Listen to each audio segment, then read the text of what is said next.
Hello guys and welcome back to best car picks. നമ്മൾ ഇന്നത്തെ വീഡിയോയിലൂടെ നോക്കാൻ പോകുന്നത് കഴിഞ്ഞ മാസം ഏറ്റവും അധികം വാഹനങ്ങൾ വിറ്റ, അതായത് ഓഗസ്റ്റിൽ ഏറ്റവും കൂടുതൽ കാറുകൾ വിറ്റ കമ്പനികളെ പറ്റിയാണ്. 14 കമ്പനികളാണ് ഈ ഒരു ലിസ്റ്റിലുള്ളത്. അതിൽ തന്നെ 14th പൊസിഷനിൽ നിൽക്കുന്ന കമ്പനി എക്കാലത്തെയും പോലെ തന്നെ നമ്മുടെ ജീപ്പാണ്. ജീപ്പിന് പ്രത്യേകിച്ച് വലിയ ഗ്രോത്ത് ഒന്നും ഇല്ല. മന്ത് ഓൺ മന്തിൽ ചെറിയ ഗ്രോത്ത് ഉണ്ട്. കാരണം കഴിഞ്ഞ മാസം ഓഗസ്റ്റിൽ 340 വാഹനങ്ങളുടെ സെയിലും ജൂലൈയിൽ 276 വാഹനങ്ങളുടെ സെയിലും ആയിരുന്നു. പറഞ്ഞു വരുമ്പം 64 വാഹനങ്ങളുടെ വ്യത്യാസവും 23.19% ഗ്രോത്ത് റേറ്റും ഒക്കെ ഉണ്ട്. പിന്നെ ഇവരുടെ ലോ വോളിയം സെയിൽസ് ആയതുകൊണ്ട് നമ്മൾ ഗ്രോത്ത് റേറ്റിൻ്റെ പെർസെൻറ്റേജ് വെച്ചെടുക്കുകയാണെങ്കിൽ മൂന്നാമതായി ഏറ്റവും കൂടുതൽ ഗ്രോത്ത് പെർസെൻറ്റേജ് വന്ന കമ്പനി ജീപ്പാണെന്ന് പറയേണ്ടി വരും. പക്ഷേ അതിപ്പം ജസ്റ്റ് ഈ ഒരു ലോ വോളിയം സെയിൽസ് റേഞ്ച് കിടന്ന് കളിക്കുന്നതുകൊണ്ടാണ് ഇത്രയും ഭയങ്കര ഗ്രോത്ത് പെർസെൻറ്റേജ് വന്നത്. അല്ലെങ്കിൽ നമുക്കറിയാം ഇതത്ര ഭയങ്കര ഗംഭീര സെയിൽസ് ഒന്നും അല്ല. കുറച്ച് കാലമായി ജീപ്പ് എന്തെങ്കിലും പുതിയ വണ്ടികളൊക്കെ ഇന്ത്യയിൽ ഇറക്കിയിട്ട്, അതുകൊണ്ടാണ് ഇങ്ങനെ കിടക്കുന്നത്. പക്ഷേ സ്റ്റെല്ലാൻഡിസ് ഗ്രൂപ്പിൻ്റെ അണ്ടറിൽ തന്നെ കിടക്കുന്ന മറ്റൊരു കമ്പനി നമ്മുടെ സിട്രോയിന് വലിയ രീതിയിലുള്ള ഗ്രോത്ത് തന്നെയാണ് ഇപ്പോൾ വന്നിരിക്കുന്നത്. കഴിഞ്ഞ മാസം 1275 വാഹനങ്ങളാണ് ഇവർ ടോട്ടൽ വിറ്റിരിക്കുന്നത്. ഒരുപാട് കാലത്തിന് ശേഷമാണ് സിട്രോയിൻ 1000-ന് മുകളിൽ പോകുന്നത്. മാക്സിമം ഒക്കെ കഴിഞ്ഞ വർഷം 600-700 ആ റേഞ്ച് വരെയൊക്കെയാണ് പോയിട്ടുള്ളത്. എന്തായാലും ജൂലൈ മാസത്തിൽ വെറും 335 വാഹനങ്ങൾ സെയിൽ മാത്രമേ ഇവർക്ക് കിട്ടിയിട്ടുണ്ടായിരുന്നുള്ളൂ. 940 വാഹനങ്ങളുടെ വ്യത്യാസവും 280.6% ഗ്രോത്ത് റേറ്റുമാണ് വന്നിരിക്കുന്നത്. എഗെയിൻ ലോ വോളിയം സെയിൽസ് ആയതുകൊണ്ടാണ് ഇത്ര ഹൈ ഗ്രോത്ത് പെർസെൻറ്റേജ്. പക്ഷേ എന്നാൽ പോലും 1200-നൊക്കെ മുകളിൽ സിട്രോയിന് സെയിൽസ് വരാം. അവർ ക്ലോസ് ടു 1300-നടുത്ത് സെയിൽസ് വരാമെന്ന് പറഞ്ഞാൽ വളരെ നല്ല കാര്യം തന്നെയാണ്. എല്ലാത്തിൻ്റെയും ക്രെഡിറ്റ് പോകുന്നത് നമ്മുടെ ബസാൾട്ടിനാണ്. സോ എന്തായാലും അത് നന്നായി. പിന്നെ അവർ ബാക്കി വാഹനങ്ങളും കൂടുതൽ ഫീച്ചേഴ്സൊക്കെ വെച്ച് അപ്ഡേറ്റ് ചെയ്തല്ലോ, അതുകൊണ്ടൊക്കെ ആയിരിക്കാം ഇപ്പോൾ പിന്നെ അവരുടെ സെയിൽസ് കൂടിയത്. ഇനിയും ഇതിലും കൂടട്ടെ എന്ന് നമുക്ക് പ്രതീക്ഷിക്കാം. ഇനി അടുത്തതായി 12th പൊസിഷനിൽ നിൽക്കുന്ന കമ്പനി നിസാനാണ്. നിസാന് കഴിഞ്ഞ മാസം 2257 വാഹനങ്ങൾ സെയിൽസാണ് ലഭിച്ചത്. ജൂലൈയിൽ 2011 വാഹനങ്ങൾ സെയിൽസ് ആയിരുന്നു ലഭിച്ചിരുന്നത്. 246 വാഹനങ്ങളുടെ വ്യത്യാസം 12.23% ഗ്രോത്ത് റേറ്റും വന്നിട്ടുണ്ട്. പറഞ്ഞു വരുമ്പം ഇവിടെ ലോ വോളിയം സെയിൽസ് ആയത് തന്നെ ഗ്രോത്ത് പെർസെൻറ്റേജ് നോക്കുമ്പോൾ 10-ന് മുകളിലുണ്ട്. പക്ഷേ എന്നാൽ പോലും നമുക്കങ്ങനെ ഭയങ്കര ഗംഭീര സെയിൽസ് എന്ന് പറയാൻ പറ്റില്ല. പിന്നെ നിസാൻ ആകെ ഇന്ത്യയിൽ ഇപ്പം 2 വണ്ടികളേ ഉള്ളൂ. അതിൽ ഏറ്റവും കൂടുതൽ വിറ്റ് പോകുന്ന മാഗ്നൈറ്റ് ആണ്. എക്സ്റ്റൈലിൻ്റെ കാര്യം പിന്നെ കോമഡിയാണ്, അതുകൊണ്ട് അത് പറയാതിരിക്കുന്നത് നല്ലത്. 50 ലക്ഷം രൂപയുടെയൊക്കെ മുകളിൽ, അതായത് ഓൾമോസ്റ്റ് 60 ലാക്സിനടുത്ത് കോൺട്രാക്ട് പ്രൈസ് കൊടുത്ത് ആരും വണ്ടി വാങ്ങിക്കാൻ പോകുന്നില്ലല്ലോ.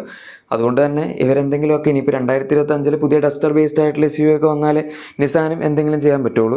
എനിവേ അടുത്ത 11th പൊസിഷനിൽ നിൽക്കുന്ന കമ്പനി നമ്മുടെ സ്കോഡയാണ്. സ്കോഡയ്ക്ക് സെയിൽസ് കഴിഞ്ഞ മാസം അത്യാവശ്യം കൂടിയിട്ടുണ്ട്. പക്ഷെ എന്നാലും ഫോക്സ്വാഗൻ്റെ അത്ര എത്തിയിട്ടില്ല. കഴിഞ്ഞ മാസം 2772 വാഹനങ്ങളുടെ സെയിൽസാണ് അവർക്ക് കിട്ടിയത്. ജൂലൈയിൽ 2103 വാഹനങ്ങൾ സെയിലായിരുന്നു കിട്ടിയിരുന്നത്. അതായത് 669 വാഹനങ്ങളുടെ വ്യത്യാസവും 31.81% ഗ്രോത്ത് റേറ്റും വന്നിട്ടുണ്ട്. നല്ല ഗ്രോത്ത് പെർസെൻറ്റേജ് ആണ്. നമ്മളിപ്പോൾ ഈ ലിസ്റ്റിൽ നോക്കുകയാണെങ്കിൽ ഫസ്റ്റ് വന്ന സിട്രോയിനും അതുപോലെ തന്നെ തേർഡ് വന്ന ജീപ്പും മാറ്റി നിർത്തി കഴിഞ്ഞാൽ സെക്കൻഡ് വന്നിരിക്കുന്നത് സ്കോഡയാണ്. സോ ബേസിക്കലി നമുക്കങ്ങനെ കുറ്റം പറയാനൊന്നുമില്ല. പക്ഷേ അടുത്തതായി 10th പൊസിഷനിൽ നിൽക്കുന്ന വാഹന കമ്പനി നമ്മുടെ റെനോ ആണ്. റെനോയ്ക്ക് ഇന്ത്യയിൽ ട്രൈബർ, കൈഗർ, അതുപോലെ ക്വിഡ് 3 വണ്ടികളുണ്ട്. പക്ഷേ ഇതൊക്കെ ഒരു ബഡ്ജറ്റ് ഓഫറിങ്സ് ആണെങ്കിൽ പോലും അങ്ങനെ ഭയങ്കര രീതിയിലുള്ള സെയിൽ ഇവർക്ക് ഇപ്പോൾ കിട്ടുന്നില്ല. 3018 വാഹനങ്ങളുടെ സെയിലാണ് കഴിഞ്ഞ മാസം കിട്ടിയത്. ജൂലൈയിൽ 2832 വാഹനങ്ങളുടെ സെയിൽ കിട്ടിയിട്ടുണ്ടായിരുന്നുള്ളൂ. 186 വാഹനങ്ങളുടെ വ്യത്യാസം 6.57% ഗ്രോത്ത് റേറ്റും ഒക്കെ ഉണ്ട്. പക്ഷേ അഗൈൻ അടുത്ത വർഷം ഇനിയിപ്പം ഇവരുടെ പുതിയ ഡസ്റ്റർ ബേസ്ഡ് ആയിട്ടുള്ള SUV വരും. ഡസ്റ്റർ ബേസ്ഡ് എന്ന് പറയുന്ന ആ ഒരു സെഗ്മെൻറ്റിൽ പുതിയൊരു SUV വരും. അതിൻ്റെ പേര് ഡസ്റ്റർ എന്നായിരിക്കും എന്നൊന്നും എനിക്ക് ഉറപ്പില്ല, കാരണം അത് കൺഫേംഡ് അല്ല. പക്ഷേ എന്തായാലും പുതിയൊരു SUV ഇവർ ഡെവലപ്പ് ചെയ്യുന്നുണ്ട് ആ ഒരു പ്രൈസ് പോയിന്റിൽ. അതിൻ്റെ വേണ്ടി CMFB എന്ന് പറഞ്ഞ പ്ലാറ്റ്ഫോം ഒക്കെ ഇവിടെ ലോക്കലി ഒരു മാനുഫാക്ചർ ചെയ്യാനും പ്ലാൻ ചെയ്തിട്ടുണ്ട്, നിസാനും അതുപോലെ നമ്മുടെ റെനോയും കൂടി ചേർന്ന്. ഇനി 9th പൊസിഷനിൽ നിൽക്കുന്ന കമ്പനി ഫോക്സ്വാഗൻ ആണ്. ഫോക്സ്വാഗന് കഴിഞ്ഞ മാസം 3577 വാഹനങ്ങളുടെ സെയിൽസ് വന്നിട്ടുണ്ട്. അതുപോലെ തന്നെ ജൂലൈയിൽ 3407 വാഹനങ്ങളുടെ സെയിൽ ഉണ്ടായിരുന്നുള്ളൂ. 170 വാഹനങ്ങളുടെ വ്യത്യാസവും 4.99% ഗ്രോത്ത് റേറ്റുമാണ് വന്നിരിക്കുന്നത്. കുഴപ്പമൊന്നുമില്ല, നല്ല സെയിലാണ്. ഗ്രോത്ത് പെർസെൻറ്റേജ് കുറവാണെന്നേ ഉള്ളൂ. പക്ഷേ ഗ്രോത്ത് പെർസെൻറ്റേജ് കുറയാൻ കാരണം കൺസിസ്റ്റൻ്റ് ആയിട്ടുള്ള സെയിൽ ഉള്ളതുകൊണ്ടാണ്. 3000-നൊക്കെ താഴെ പോയിരുന്നെങ്കിൽ പണിയായേനെ. കാരണം സ്കോഡയ്ക്ക് കഴിഞ്ഞ മാസം 3000-ന് താഴെയാണല്ലോ എന്നിട്ടും വന്നിട്ടുള്ളൂ. സ്കോഡയ്ക്ക് മന്ത് ഓൺ മന്തിൽ ഇമ്പ്രൂവ്മെൻ്റ് ഉണ്ട്. പക്ഷേ ഫോക്സ്വാഗൻ്റെ ഇപ്പോൾ നല്ല കൺസിസ്റ്റൻറ്റ് സെയിൽസ് ആണ്. അതിന് നമ്മുടെ വെർട്ടസും ഒക്കെ നന്നായിട്ട് സഹായിക്കുന്നുണ്ട്. വെർട്ടസ് ആണ് ഇപ്പോൾ കുറേ കാലമായിട്ട് top selling C segment sedan കാറ്റഗറിയിൽ നിൽക്കുന്നത്. എന്തായാലും അതാണ് ഫോക്സ്വാഗൻ്റെ കേസ്. ഇനി അടുത്തതായി 8th പൊസിഷനിൽ നിൽക്കുന്ന കമ്പനി MG ആണ്. MG ഒക്കെ പണ്ടത്തേക്കാൾ അത്യാവശ്യം നന്നായിട്ട് ഇപ്പോൾ ഇമ്പ്രൂവ് ചെയ്ത് വന്നിട്ടുണ്ട്. കഴിഞ്ഞ മാസം ടോട്ടൽ 4571 വാഹനങ്ങളുടെ സെയിലാണ് ഇവർക്ക് കിട്ടിയത്. ജൂലൈ മാസത്തിൽ 4572 വാഹനങ്ങൾ സെയിലായിരുന്നു. വെറും ഒരു വണ്ടിയുടെ വ്യത്യാസമുള്ളൂ. ഇത്രയും കൺസിസ്റ്റൻ്റ് ആയിട്ടൊക്കെ ഒരു കമ്പനിക്ക് വണ്ടികൾ വെക്കാൻ പറ്റുമെന്ന് എനിക്കറിയില്ല.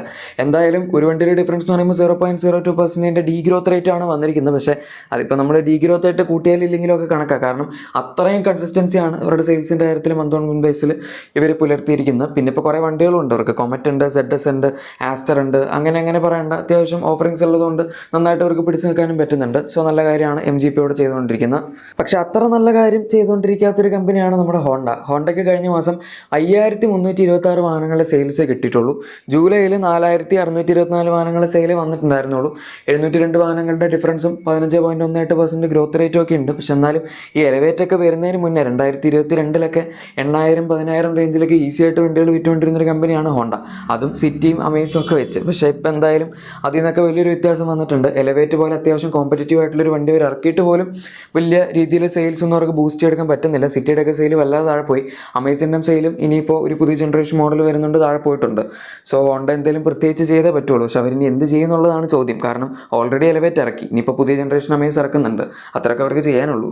ഇനി അടുത്തതായി 6th പൊസിഷനിൽ നിൽക്കുന്ന കിയ ആണ്. കിയയ്ക്ക് ഇപ്പോൾ ഓൾമോസ്റ്റ് മിക്ക മാസങ്ങളിൽ 20,000-ന് മുകളിലാണ് സെയിൽ. കഴിഞ്ഞ മാസം 22,523 വാഹനങ്ങൾ സെയിലാണ് ലഭിച്ചത്. ജൂലൈ മാസത്തിൽ 20,507 വാഹനങ്ങളുടെ സെയിലും ലഭിച്ചായിരുന്നു. അതായത് 2016 വാഹനങ്ങളുടെ വ്യത്യാസവും 9.83% ഗ്രോത്ത് റേറ്റ് ഒക്കെ വന്നിട്ടുണ്ട്. നല്ല സെയിൽസ് തന്നെയാണ്, പ്രത്യേകിച്ചൊന്നും പറയാനില്ല ഇതിൽ.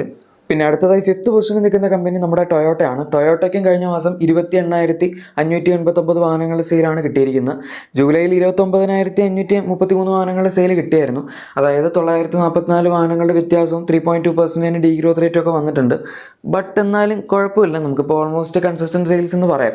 28,500-ഉം 29,500 തമ്മിൽ 1000 വണ്ടികളെടുത്ത് വ്യത്യാസമേ ഉള്ളല്ലോ. ഈ 25,000-ന് മുകളിൽ സെയിൽ കിട്ടുക, അല്ലെങ്കിൽ 30,000 റേഞ്ചിൽ കിട്ടുക എന്ന് പറഞ്ഞാൽ തന്നെ അത്യാവശ്യം നല്ല കാര്യമാണ്. അതുകൊണ്ട് ടൊയോട്ടയും കുറ്റപ്പെടുത്താൻ പറ്റില്ല. പ്രത്യേകിച്ച് ഇവർക്കാകെ സ്വന്തം എന്ന് പറയാനായിട്ട് ഇവിടെ 2 വണ്ടികളേ ഉള്ളൂ. ഒന്ന് നമ്മുടെ ഹൈക്രോസും പിന്നെ ഫോർച്യൂണറും. ബാക്കി വണ്ടികൾ ഇപ്പോൾ വെൽഫെയറും മറ്റതൊക്കെ ഉണ്ടാകും, പക്ഷെ അതൊക്കെ പ്രീമിയം റേഞ്ചിൽ CBO ആയിട്ട് വരുന്നതാണല്ലോ. ബാക്കി വണ്ടികളെല്ലാം സുസുക്കി റീബാഡ്ജ് ആണ്. ഇനി 4th പൊസിഷനിൽ നിൽക്കുന്ന കമ്പനി നമ്മുടെ മഹീന്ദ്രയാണ്. മഹീന്ദ്രയും ടാറ്റയും തമ്മിൽ ഇപ്പോൾ പ്രത്യേകിച്ച് വ്യത്യാസമേ ഇല്ല എന്ന് പറയേണ്ടി വരും. കാരണം കഴിഞ്ഞ മാസം 43,277 വാഹനങ്ങളുടെ സെയിലാണ് മഹീന്ദ്രയ്ക്ക് ലഭിച്ചത്. ജൂലൈ മാസത്തിൽ 41,623 വാഹനങ്ങളുടെ സെയിലായിരുന്നു.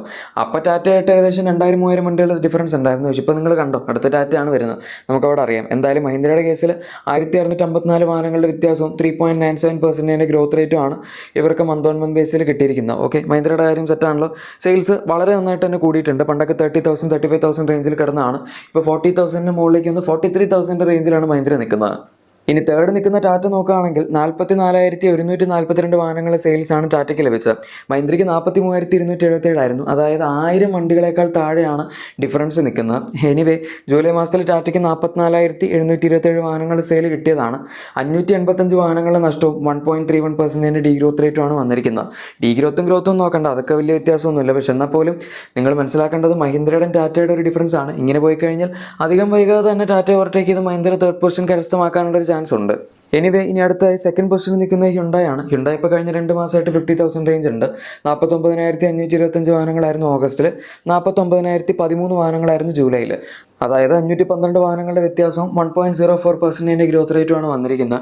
ഇടയ്ക്കൊരു കാലത്ത് ഹ്യുണ്ടായും ടാറ്റയും തമ്മിൽ നല്ല കോമ്പറ്റീഷൻ ഉണ്ടായിരുന്നു. ഹ്യുണ്ടായുടെ സെയിൽസ് ഓൾമോസ്റ്റ് 45,000 റേഞ്ചിലായിരുന്ന സമയത്ത്. പക്ഷേ അത് കണ്ടുകൊണ്ടാന്ന് തോന്നുന്നു അവരിപ്പോൾ പ്രൊഡക്ഷൻ കൂട്ടി ഓൾമോസ്റ്റ് 50,000 റേഞ്ചിലേക്ക് വന്നിട്ടുണ്ട്. അതുകൊണ്ട് ഇപ്പോൾ ഹ്യുണ്ടായും ടാറ്റയും വലിയ കോമ്പറ്റീഷൻ ഇല്ല, മഹീന്ദ്രയും ടാറ്റയാണ് കോമ്പറ്റീഷൻ.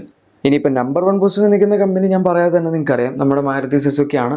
അവർക്ക് കഴിഞ്ഞ മാസം 1,43,075 വാഹനങ്ങൾ സെയിലാണ് കിട്ടിയിരിക്കുന്നത്. ജൂലൈയിൽ 1,37,463 വാഹനങ്ങൾ സെയിൽ ഉണ്ടായിരുന്നുള്ളൂ. 5,612 വാഹനങ്ങളുടെ ഡിഫറൻസ് വന്നിട്ടുണ്ട്. അതുപോലെ 4.08% ആണ് അവർക്ക് വന്നിരിക്കുന്ന ഗ്രോത്ത് റേറ്റ്.